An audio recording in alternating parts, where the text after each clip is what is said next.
Is China the most serious challenge to the international order? The U.S. accuses Beijing of undermining global security as the Secretary of State unveiled Washington's strategy to compete with China. But is the criticism justified? This is Inside Story.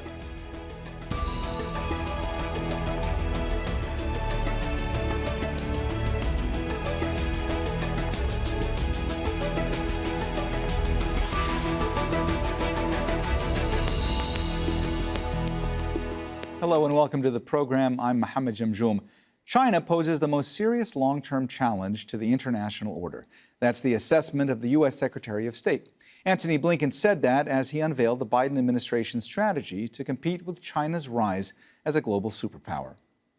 He insisted Washington doesn't want a new conflict, but he said under President Xi Jinping, the Chinese Communist Party is becoming more repressive at home and more aggressive abroad.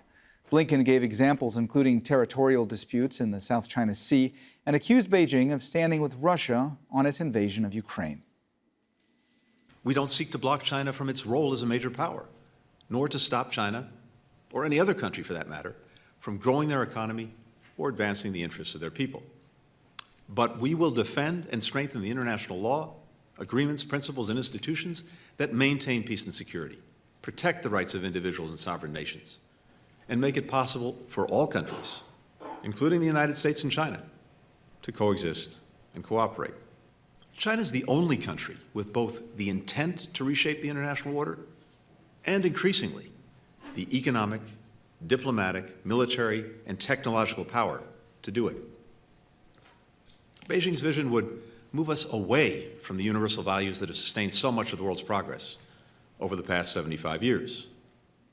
China's foreign ministry denounced Blinken's remarks as typical disinformation, denigrating Beijing.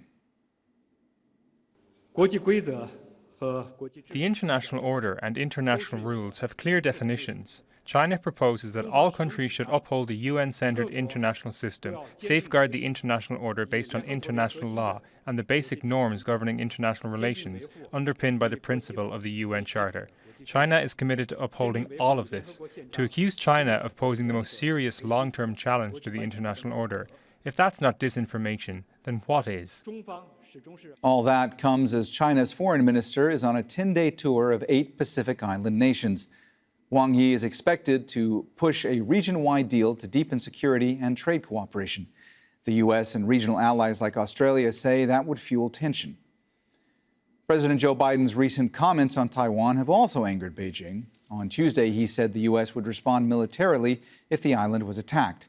The White House later walked back his comments. And China's human rights record is undermining relations with Western countries. They've repeatedly criticized Beijing's crackdown on dissent in Hong Kong and alleged abuses in Xinjiang.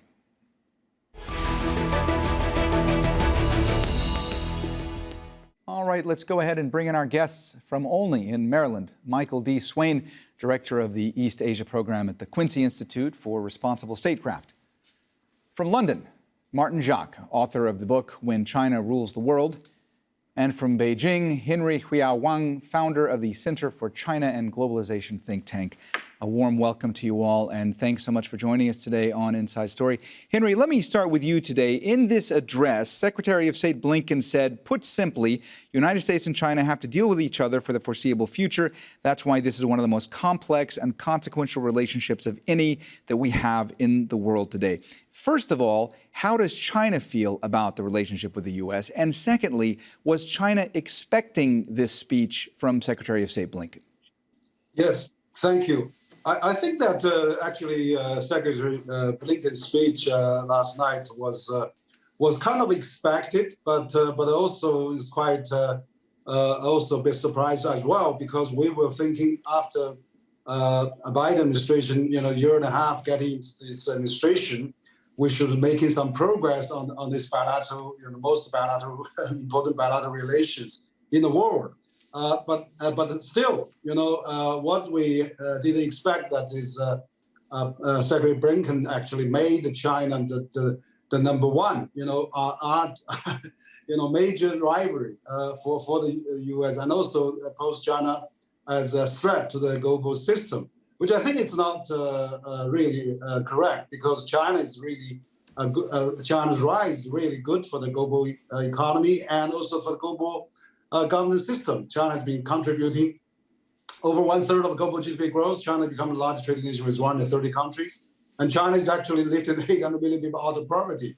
It's this China's success is really embrace globalization, but also really contribute to the globalization. So I think U.S. and China should view each other as cooperation, but of course we have healthy competition as well, but not really making it as a threat, making it as an enemy, and making it as Secretary Blinken put it, set up alliance and then compete, and then invest in this kind of alliance to compete, and that is not what we expect. I think, but of course, you mentioned about climate change and pandemic, many other areas that China and U.S. still can cooperate. But I think we should do more than that, not just on a rivalry of each other.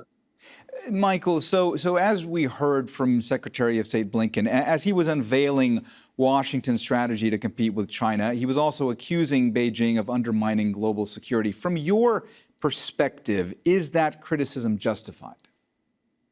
Well, I think that criticism, like with many criticisms that are leveled by both China and the United States at each other, there's an element of truth in it, but it is inflated and distorted and exaggerated in ways that I think are not healthy and that really just reinforce the kind of zero-sum thinking that both sides increasingly have towards the other. China is a concern to the United States and to other countries in certain ways. But the biggest concern, as I often tell people, is not of specifically China's threat to the West or to other countries. It's the threat that's posed by the kind of interactive, worst-casing, zero-sum dynamic that is increasingly coming to the fore in interactions, in relations between China and the United States and some countries of the West. It's that dynamic that's driven by these kinds of gross, large, simplistic narratives that don't account for the different complex and cross-cutting interests that the countries face. It's that kind of narrative that's really the threat to the global order. Martin, in this speech that was delivered by Secretary of State Blinken, he outlined Washington's grievances with Beijing. He said that China has become more repressive at home and more aggressive abroad under President Xi Jinping. Why deliver this speech now? How significant is it, and what does it do to this relationship between the U.S. and China that is already really at a record low point? Well, I think this is a speech we've been expecting for some time. It's a bit belated, actually, which is the Biden administration setting out its position on China. So I think that in that sense, we could see it coming. And so what does it suggest? I think it suggests that now the key question for the U.S. government is the relationship with China, which it sees as a rival. And I think that the problem is the subtext of this speech is, how does America hold on to its numero uno position in the world? Can it sustain that position? And the whole burden of the argument is in various fields, how does America do this? The tone of it in places is actually, I think, quite welcome, particularly in the back end of the speech, where Blinken suggests areas where they can cooperate.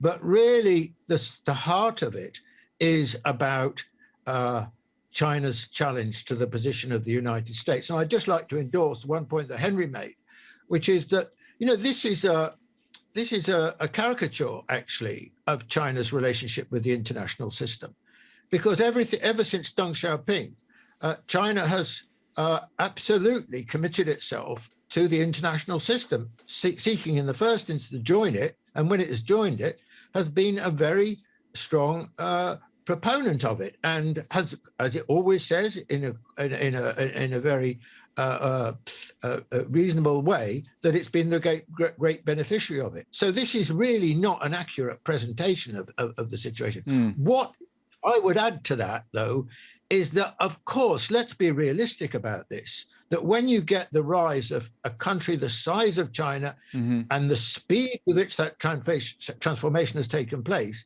it is bound to change the world in profound ways. And no one can do anything about that. That is a reality. That's the great historic trend of our time, and it will continue into the future. Henry, one of the ways in which this speech is being interpreted is that the U.S. is essentially saying that while we want China to rise, we also want to make sure that China is doing so within the parameters that the U.S. has set. And if we could extrapolate that a little bit more, one example would be, China has invested heavily in the Asia-Pacific region, whereas Western nations haven't been investing as heavily. Does China see it as arrogant that other countries are saying they don't want China encroaching on those territories, or that other countries are saying we want to see China do well, but only if it conforms to our standards of what they should be doing? Well, I think he probably reflects that. That's correct. But actually, in the reality, actually, the real situation, I mean, look at those 30 members of India Pacific Economic Framework that you have just recruited. Most of them are neighbors of China, and many of them, actually, almost all of them, are largest trading partners with China. China is their largest trading partners. So how can U.S. come out of the blue? I mean, out of a very far Pacific to really say, hey, guys, let's get together, and then not allow the biggest, economy in the region be part of it, just like what U.S. used to, Obama administration designed the TPP, where it also had that similar function. But then China said, let's work with it, let's join it, let's work together, and the U.S. back off of that. So this, how long this IPEF can go, I don't know. But what I'm saying is that it's dangerous for the world. Build up all those security and military alliances and drive up every country's military budget. We have a NATO expansion, we have Five Eyes, we have South Korea trying to join NATO intelligence war. We have AUKUS focused on nuclear submarine. We have, Quad, now it's a mini NATO probably being formed. So whereas China, I think it's great, we should pursue this economic globalization of Belt and Road, AIIB, and the RCEP, the largest free trade agreement, CPTPP, DIPA, CAI, China European Investment Treaty, and China African Cooperation. So let's do more economic, cooperation. If U.S. is doing that, and China is willing to be part of that, but not really trying to build up circles and then, preventing or blocking certain countries like China, which is already the largest economy in the region, and also one of the rising economy taking over U.S. probably in 10 years' time. Michael, we know that the U.S. has not been happy with China's stance when it comes to Russia's invasion of Ukraine. How much does China's reaction to that invasion and how much does China's close relationship to Russia play into all of this?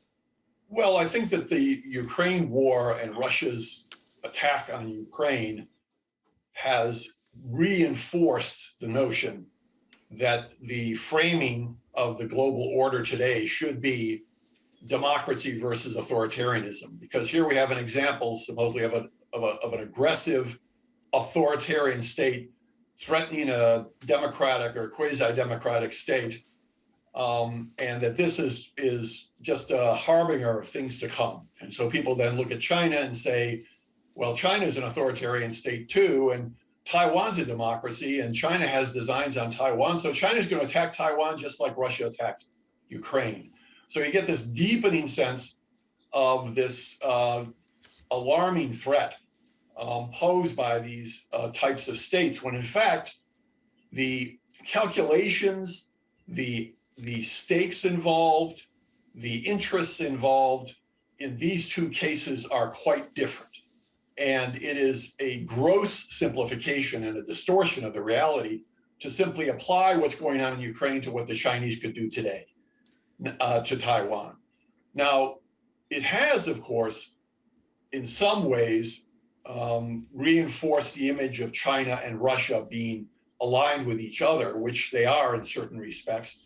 China has not come out and full-throatedly endorsed the Western and NATO position about the nature of the war, even though China very much opposes invasions of sovereign countries by other countries. And China, however, does not want to come out openly and reject Russia, but it does not also want to come out and fully endorse what Russia has done, support Russia, and try to prevent the West from pressuring Russia. Henry, Michael there brought up Taiwan. Of course, this is playing a role right now when it comes to the U.S.'s relationship with China. You had President Biden in his recent comments on Taiwan. Those comments angered Beijing.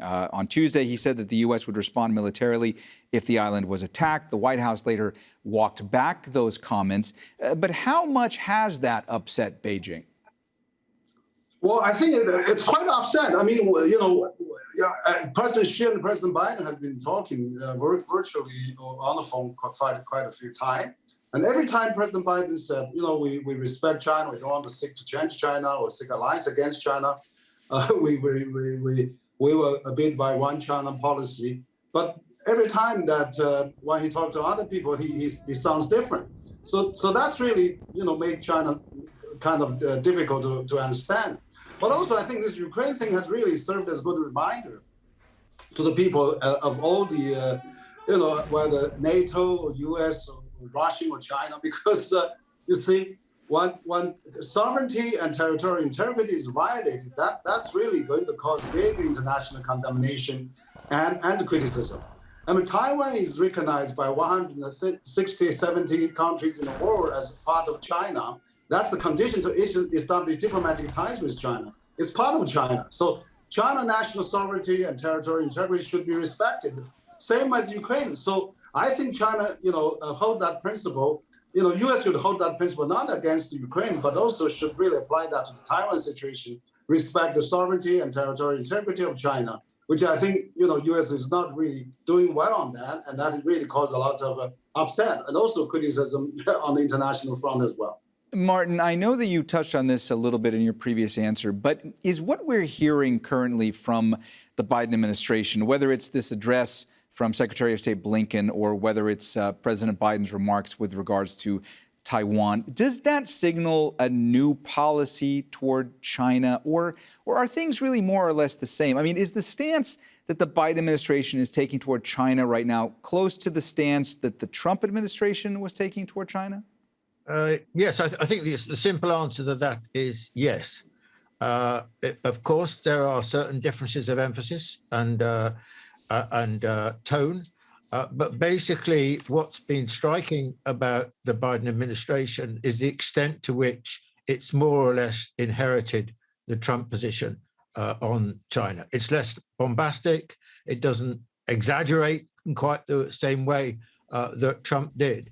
But basically, I think we're witnessing a consensual shift in American politics towards a new antagonism towards China. I don't think we're in a new Cold War yet, but it certainly got aspects of that. And as Michael said earlier on, the danger of this kind of situation is that the more extreme, different situations can suggest more extreme views, extreme conflicts, and you get this slippage. And I think we've witnessed this in a number of ways so far, slippage towards a greater antagonism between the two countries. I mean, I think we're set, I'm afraid to say this, but I think this is going to go on for a long time. And in fact, in some ways, one of the interesting things about the statement, of course, it's not new, but one of the interesting things about the statement is that America is sort of preparing itself for the long haul in relationship to this. Hence, for example, the emphasis on the importance of improving American competitiveness, American economic capacities in lots of different areas. The truth is that America have, savagely neglected these kind of questions for a long time. And so any long-term strategy that America has, I think this has to be at the heart of the matter, because basically, China's been taking the US to the cleaners when it comes to this kind of thing over the last 20 years. Michael, I saw you nodding along to quite a bit of what Martin was saying. It looked like you wanted to jump in, so please go ahead. I want to make the point that for the Trump administration, I think the Trump administration's policy towards China was kind of chaotic. I mean, you had different messages being said by different people at different times. And then, of course, President Trump just riffs as he wishes. So the policy was really not very clear in many ways, except it did have a heavy ideological tinge to it and had a very heavy kind of trade balance tinge to it that was based on a very simplistic understanding of global trade. But it also wasn't very strategic. And I think where the Biden administration has altered that approach is they've become more organized. I wouldn't say fully strategic, but they've become more organized in that they are looking for coalitions and groups of other countries to strengthen their relations with other countries, allies and others, in order to develop a broader kind of strategy for countering China. But the problem with that is that underneath all this, as others have alluded, is the assumption, and you've seen it in Blinken's speech, that there really isn't much point in engaging the Chinese. We know what the Chinese are, and that's defined in very stark terms as a threat, almost an existential threat in almost every area. Yes, we can cooperate with them on areas where there's a strong common interest, like climate change. But if you're really in a zero-sum relationship with the Chinese of intense confrontational competition, it can't but influence greatly areas where you need to cooperate. Plus, what this statement, what this outlook suggests is that because you can't talk to the Chinese because it doesn't serve any purpose, because the Chinese won't really respond in good faith to you, therefore you can't really engage directly with the Chinese on truly divisive issues. You just sort of discount that as a basis for conversation with the Chinese and work on trying to shape, counter, contain the Chinese. That's the problem with the Biden strategy. Henry, Michael just touched on something that you mentioned in a previous answer, and that's the fact that Secretary of State Blinken did say in his remarks that there are areas where the two countries should work together, including climate crisis, including combating COVID-19. From your perspective, where are there some other areas that the two countries feel they can actually work together constructively right now? Yes, I think that I agree with what just Michael said. The positive narrative that's going on in both countries are really damaging this relation and probably also dampen the confidence to cooperate in the future. But I think there's so much to collaborate. I mean, in addition to what Michael said on climate change and others, I think on the infrastructure, for example, China is the leading country now. For the last 4 decades, China has, transformed the whole country. China now has 2/3 of the global speed railway. 10 largest container ports now, 7 of them are in China. And China have 5-6 million 4G, 5G stations across the country and 1 billion smartphone users. So that infrastructure now become a consensus. We see that, President Biden proposed 1.2 trillion infrastructure plan, and EU has announced a global gateway, 300 billion euro to put into that. So why not, we work together like what I talked to Larry Summers, let's have strengthen the development banks, replenish the World Bank. Let's get AIB in action. Let's get ADB, AFDB, Inter-American Development Bank. Let's get the development banks where share the same language to work together to tackle the deficit of infrastructure of many developing countries, including the developed countries. But also, absolutely, now we're going to have the post-pandemic and post-Ukraine war. Maybe let's have a new Marshall Plan on the infrastructure to help on that. So let's find something similar to work together so that we can really not obsessed with our differences and exaggerate and then really, blow that out of proportion, and then we are really have to fight with each other in the end. So that's very dangerous, I think.